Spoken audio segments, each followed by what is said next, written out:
Bienvenue à Nathalie Leblond pour cette nouvelle émission Parlons Châlons. Nathalie Leblond est conseillère municipale. Elle était chef de file de la liste Cultivons Châlons aux dernières municipales. Nous allons faire un point avec elle sur ces 9 premiers mois de la nouvelle mandature avec Gilles Platret comme maire.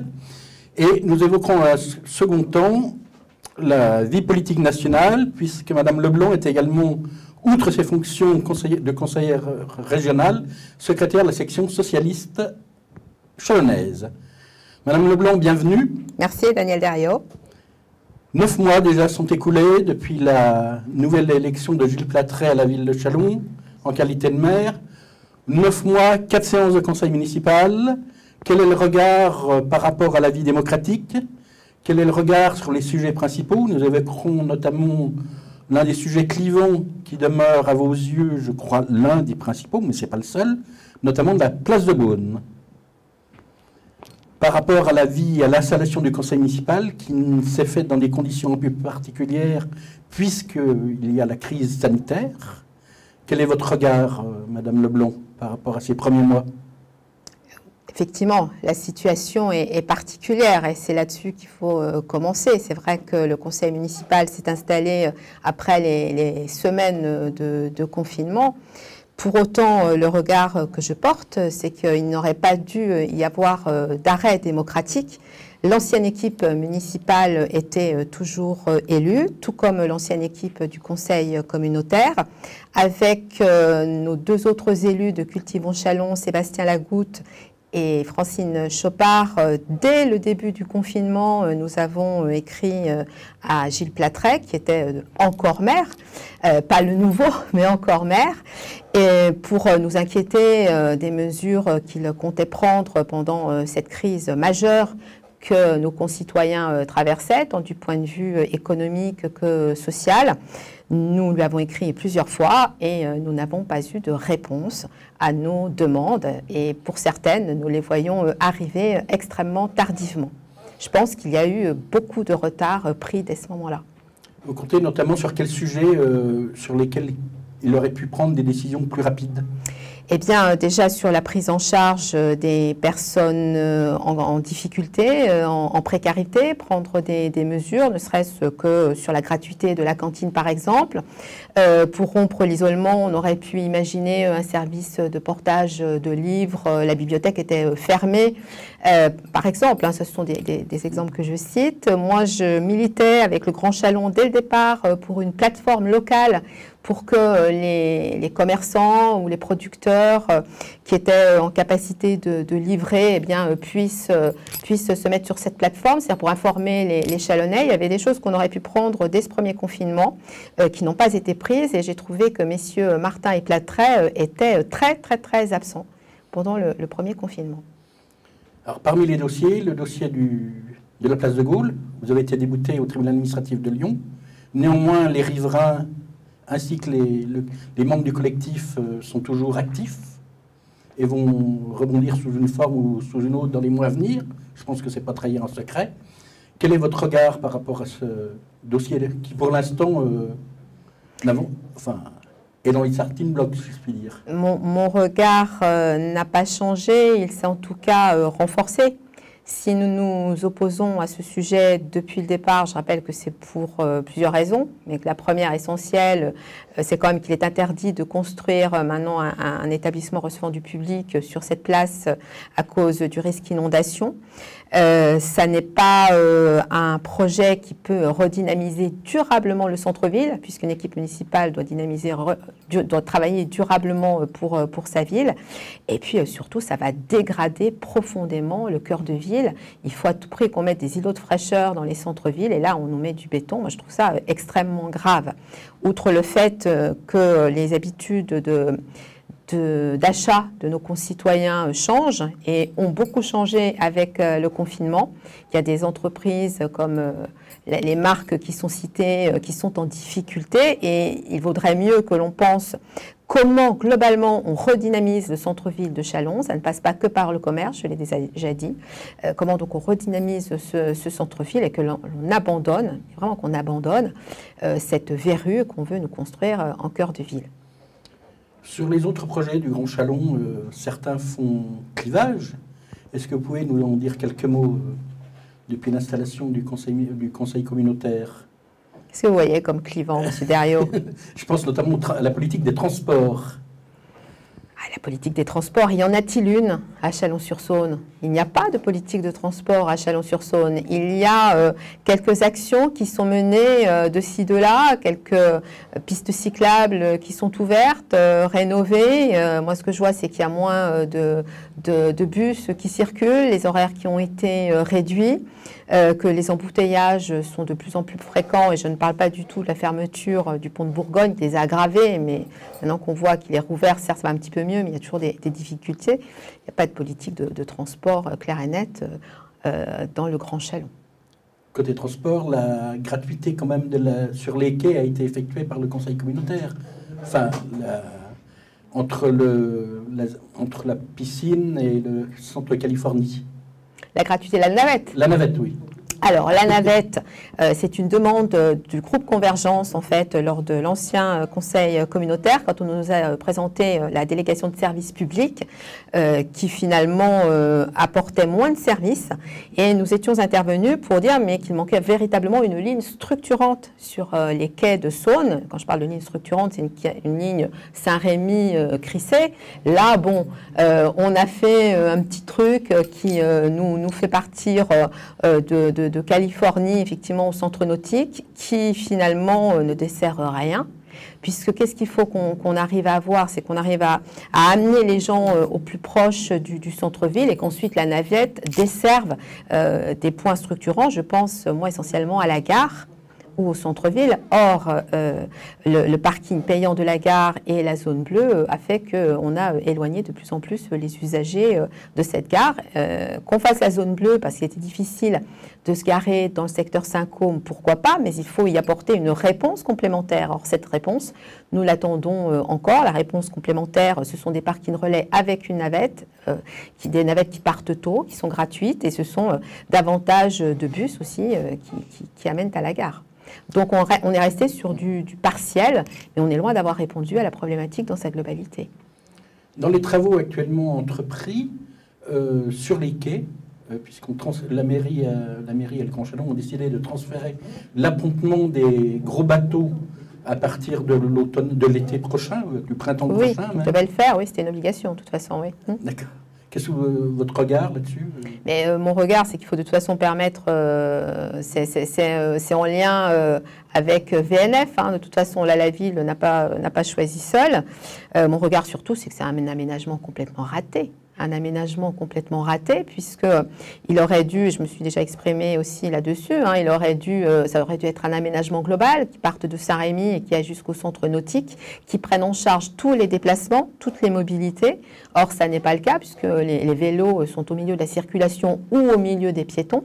Moi, je pense que c'est un aménagement des années 1980, 1950, qui redonne encore toute sa place à la voiture, mais certainement pas un aménagement d'avenir, très sincèrement. Très sincèrement, et je suis dépitée de cet aménagement des quais.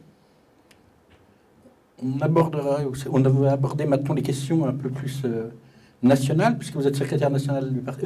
non, local, ça me va très bien de Chalon. Secrétaire local du Parti socialiste. Les socialistes étaient samedi dernier dans la rue, oui, aux côtés d'autres organisations de gauche et des associations comme la Ligue des droits de l'homme. Quel est votre regard sur le projet de loi que vous contestez? Ce projet, oui, nous le contestons sur plusieurs points et pas uniquement sur l'article 24, qui est celui qui a, à juste titre, cristallisé les mécontentements, puisque c'est une atteinte réelle à la liberté de la presse, au droit d'informer. Et c'est important de se mobiliser contre cet article. Je pense que là, le gouvernement l'a compris. Mais plus globalement, et j'en ai parlé, c'est une loi qui transfère une partie des compétences de la police nationale, en tout cas aux polices municipales, sans les moyens, forcément. Et en tout cas, on va créer un déséquilibre de la sécurité sur le territoire. Et ça n'est pas admissible. Dans la foulée... de mes questions. L'an prochain, 2 rendez-vous électoraux qui mobilisent, je suppose, les socialistes également, puisqu'il y aura les régionales. Marie-Guide Dufay avait demandé d'ailleurs, était une des premières élues à demander ce qu'il y ait un report des élections régionales qui auront lieu le même jour, en principe en juin, des élections départementales. Sur Châlons, je suppose que vous allez présenter aussi des candidats, alors sans dévoiler encore les noms. Non, oui, bien sûr. C'est trop tôt, vous avez des... Bien sûr que non. Vous présenterez des candidats un peu partout? Ah oui. Oui, bien sûr, oui. Oui. Et par rapport à la réflexion, par rapport au projet, puisque le congrès du Parti socialiste a également été décalé, oui. Vous en êtes où et quelles sont les grandes orientations, si je puis dire, que vous allez réaffirmer? Alors pour l'instant, Olivier Faure a rédigé une feuille de route qui va être travaillée avec les Françaises et les Français durant les prochains mois, ce qui devrait permettre d'aboutir à un programme à l'été prochain. Alors d'ores et déjà, au niveau national, on compte au moins 4 candidatures, enfin 3 candidatures, puisque le Parti communiste vient de désigner son secrétaire national comme postulant à la présidentielle. M. Mélenchon est déjà parti. Les écologistes vont probablement organiser une primaire. Et vous, en tant que socialiste? Alors moi, je vais vous dire ce pourquoi je plaide. On voit bien qu'il n'y aura pas de candidat unique à gauche. Hein. Très clairement, il y en a qui sont déjà partis. Donc il n'y aura pas de candidature unique. Moi, je plaide pour que le Parti socialiste travaille à un programme fort qui allie à la fois les questions sociales, les questions économiques, les questions de l'entreprise, les questions écologiques, les questions sécuritaires, mais la sécurité dans toute sa globalité, c'est-à-dire bien sûr la sécurité physique des personnes, mais également la sécurité dans l'emploi, par exemple, que ce programme soit fait et que nous voyons avec nos partenaires naturels, si nous sommes en capacité de porter un programme en commun, et du coup d'avoir un candidat commun. Mais à mon avis, il ne faut pas inverser, c'est-à-dire que le programme et les idées d'abord, le candidat ensuite. Vous êtes fixé une date, si je puis dire, au mois de juin par exemple, pour arrêter une décision? Alors c'est pas moi, oui. Non, franchement, moi je peux pas dire quelle date a été fixée. Non, je pense que ça se fera à l'automne. On peut pas maintenant, on ne peut pas non plus présager de ce que sera la crise sanitaire non plus. Mais en tout cas, moi c'est la procédure que je porte. Un petit mot, le président Macron doit venir au Creusot cette semaine, où il vient annoncer des orientations assez fortes, y compris au niveau nucléaire. Quel est votre regard sur sa venue, sur ce qui va se passer au Creusot? Sa venue, c'est le président de la République et contrairement à Gilles Platret, en tant que républicaine, je lui souhaite la bienvenue en tant que président de la République dans notre département. Au-delà de la question nucléaire, on voit que la France, malheureusement, est en train de prendre du retard par rapport à la question du réchauffement climatique et que plutôt que de prendre des mesures les unes derrière les autres, il est temps qu'on prenne vraiment le taureau par les cornes et que l'on s'attaque vraiment avec vigueur au réchauffement climatique. Alors, ce qui concerne le réchauffement climatique, malheureusement, un constat, chaque fois qu'une entreprise, que ce sont souvent des entreprises, veulent installer des éoliennes, il y a un vent de contestation assez fort, y compris localement, que ce soit du côté de Sonneville-le-Grand et bientôt à Saint-Maurice-en-Rivière. Quel est votre regard là-dessus?